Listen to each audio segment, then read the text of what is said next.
Welcome back to Vistriti education. आज का जो हमारा सेशन होने वाला है, अभिक्रमित अनुदेशन विधि के जो सिद्धांत हैं उनके बारे में होने वाला है। शुरुआत करते हैं आज के सेशन की। अभिक्रमित अनुदेशन विधि के जनक कौन माने जाते हैं, जन्मदाता कौन है, तो सब हमें ध्यान में रखना है। प्रश्न पूछा जाए तो इसके जो जनक माने जाते हैं B.F. स्किनर माने जाते हैं। अभिक्रमित अनुदेशन विधि के जनक कौन माने जाते हैं, तो B.F. स्किनर माने जाते हैं। फिर हम आगे देखते हैं।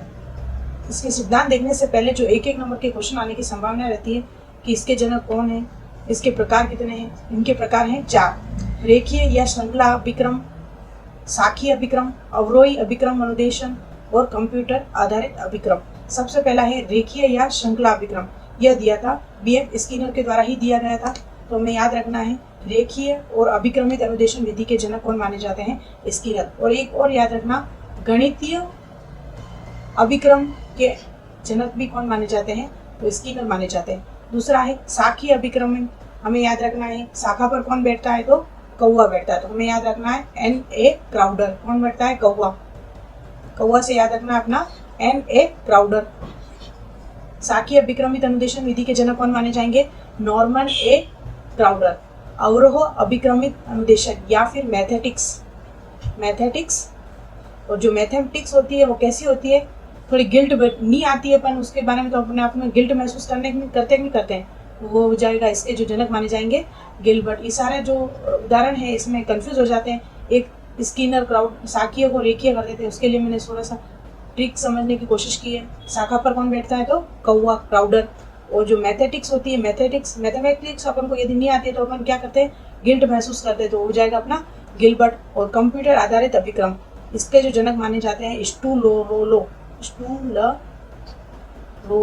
या फिर लॉरेंस। और हम कंप्यूटर लाते हैं घर पे तो किस पर रखते हैं, एक बार उसे टेबल पर रखने से पहले हम उसे स्टूल पर रख देते हैं, तो याद रखने के लिए स्टूल रोलेस। रेखीय अभी याद होने की शायद संभावना है कि हो गए होंगे आपको। रेखीय या श्रृंखला अभिक्रमित अनुदेशन के जनक कौन है, स्किनर। और अभिक्रमित अनुदेशन विधि के जनक भी कौन माने जाते हैं, स्किनर। और गणित के भी कौन माने जाते हैं, स्किनर। तो 3 जगह तो हमको याद रखना है, स्किनर। फिर आता है रेखीय, फिर आता है अपना साखीय, और हमने याद किया था शाखा पर कौन बैठता है, कौवा या फिर क्रो। तो याद रखना है N.A. क्राउडर। अवरोह अभिक्रमित अनुदेशन मैथमेटिक्स, इसका भी हमने ट्रिक देखी थी, तो हो जाएगा अपना गिलबर्ट। और कंप्यूटर कहाँ पर रखते हैं, स्टूल पर, तो स्टूलोरो। ये जो एक नंबर के क्वेश्चन पूछ लेते हैं, रेखीय अभिक्रमित अनुदेशन विधि के जनक कौन माने जाते हैं, साखीय के, तो हमने यहाँ पर क्लियर कर लिया। इसकी पूरी विधि हम बाद में एक डिटेल से पढ़ेंगे। अभी सिर्फ हम इसके सिद्धांत देखने वाले हैं आज के सेशन में।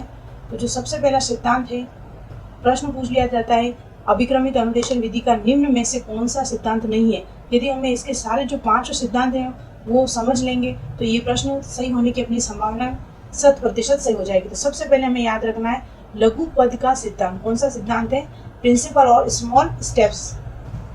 लघु पद का सिद्धांत जो भी अभिक्रमित अनुदेशन विधि में है, सबसे पहले छोटे छोटे पदों का, इसकी जगह कहीं कहीं देखने को मिलता है, कहीं कहीं लिखा जाता है छोटे छोटे पदों का सिद्धांत। अभिक्रमित अनुदेशन विधि में छोटे छोटे पदों से ही विश्लेषण या शिक्षण करवाया जाता है। तो इसको हम देखते हैं क्या क्या पॉइंट है इसमें। पहले शिक्षण सामग्री का विश्लेषण किया जाता है, फिर उसे छोटे छोटे अर्थपूर्ण पदों या अंशों में विभाजित कर दिया जाता है।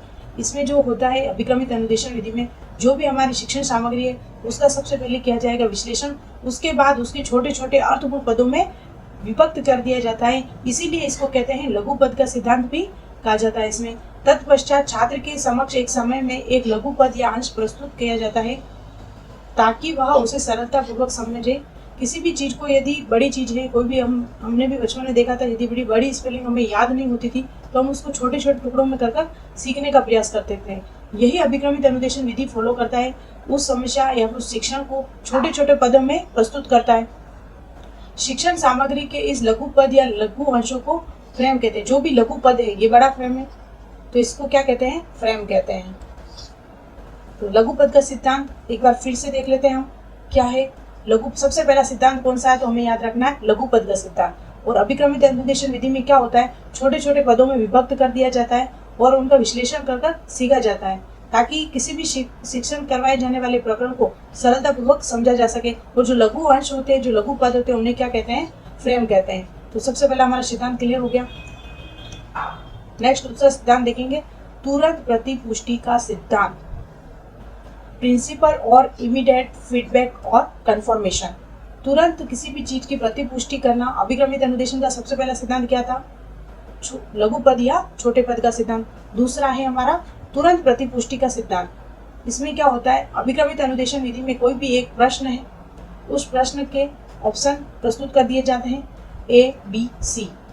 प्रश्न को देखकर विद्यार्थी इन चारों में से ऑप्शन का चयन करता है। माना उसने ए का चयन किया, यदि वह प्रश्न सही है तो वह बालक दूसरे प्रश्न पर बढ़ जाता है। यदि उसका चयन किया हुआ प्रश्न करेक्ट नहीं है, गलत है, तो उसकी व्याख्या प्रस्तुत हो जाती है और यही अभिक्रमित अनुदेशन विधि में कहलाता है प्रतिपुष्टि।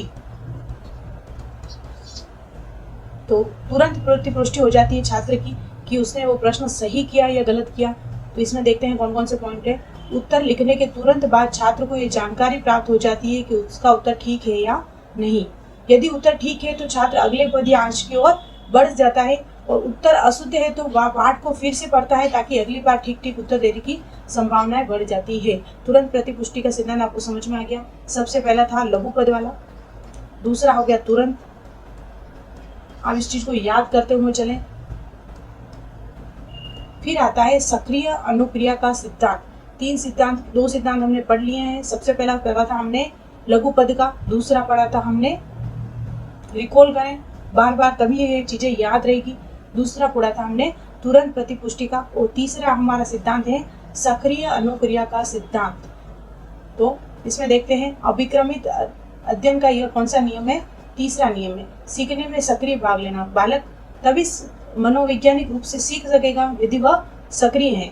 और सक्रिय अनुक्रिया का सिद्धांत, तो इसमें दो पद हैं, सीखने की सक्रिय रूप से भाग लेगा और फिर उस भाग लिए हुए शिक्षण में उसकी प्रतिभा यदि अनुक्रिया करेगा तभी वह शिक्षण कर पाएगा। हम इसे पढ़ते हैं, केवल पाठ्य वस्तु को प्रस्तुत कर देना ही यथेष्ट नहीं है। केवल उसके सामने जो सामग्री उपलब्ध कराना ही औचित्य नहीं है। उस चीज का उससे सीखे या सीखे इससे कोई फर्क नहीं पड़ेगा कि बालक के सामने हमने वो वस्तु प्रस्तुत करा दी, उससे बालक सीखा या ना सीखा, उसमें उसने सक्रिय भागीदारी ली ना ली। यह अभिक्रमित अनुदेशन का सिद्धांत ये कहता है, इसमें सीखने वाला निरंतर कार्य करने और सक्रिय रहने के लिए विवश किया जाता है। इसमें जो कार्य किया जाता है वह छात्र हमेशा निरंतर कार्य करेगा और वह सक्रिय रहकर सीखेगा, और सक्रिय रहकर सीखेगा तभी वह किसी भी चीज को प्रभावी रूप से अपने जीवन में उतार सकता है। अभिक्रम के पूर्ण होने तक सीखने वाला अनवरत रूप सक्रिय रहता है। इस पूरा जो सिस्टम बनाया हुआ है अभिक्रमित अनुदेशन का, उसमें छात्र पूर्ण रूप से क्या रहता है? सक्रिय। एक बार फिर से हम रिकॉल करते हैं। सबसे पहला हमने पढ़ा था लघु पद, उसके बाद पढ़ा था तुरंत प्रतिपुष्टि, और तीसरा हमारा हो गया सक्रिय अनुक्रिया। सक्रिय अनुक्रिया याद करें बार बार कौन कौन से सिद्धांत हैं। रिकॉल करने से आपको समझते हुए उन्हें रिकॉल करना है। फिर हमारा अंतिम जो चौथा, जो अंतिम नहीं है, इसके बाद एक और है। इसका जो चौथा सिद्धांत है वह है स्वगति का सिद्धांत। हमें ये समझना है इन सिद्धांत क्यों है, किस तरह कार्य करते हैं। सबसे पहले व्यक्तिगत भेदों को पूरा ध्यान रखा जाता है। स्वगति के सिद्धांत से आशय इसमें यूं है कि सभी प्रकार के जो बालक होते हैं वह अलग अलग होते हैं। कोई बालक किसी भी प्रश्न को जल्दी कर लेता है, कोई उसे समझने में टाइम लगाता है। सभी अलग अलग बुद्धि के होते हैं, जैसे कोई औसत बुद्धि का हो गया, कोई प्रतिभाशाली बुद्धि के हो गए। तो व्यक्तिगत भेदों के आधार पर वह अपना शिक्षण करता हुआ आगे बढ़ता रहता है। व्यक्तिगत भेदों का पूरा ध्यान रखा जाता है।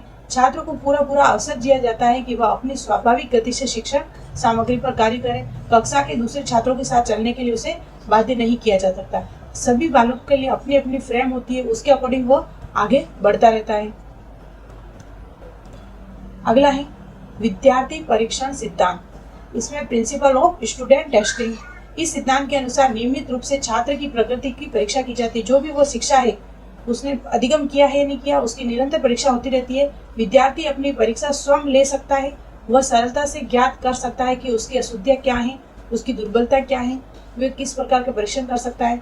आज के सेशन में हमने सबसे पहले एक बार रिकॉल कर लेते हैं क्या क्या पढ़ा। सबसे पहले हमने पढ़ा अभिक्रमित अनुदेशन में प्रकार पढ़े थे, जिसमें रेखीय पढ़ा था, रेखीय, साखीय, इनके जो प्रतिपादक पढ़े थे रेखीय, साखीय।